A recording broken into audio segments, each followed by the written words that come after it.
Penso che dire io credo sia una delle parole più impegnative che si possono dire.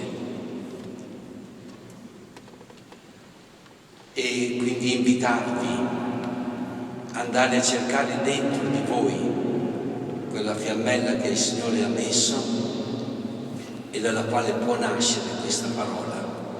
Credo che sia un segno di grande fiducia, di stima.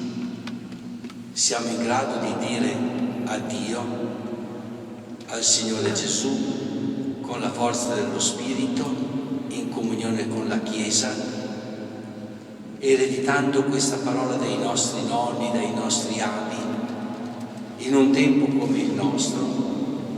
Io credo.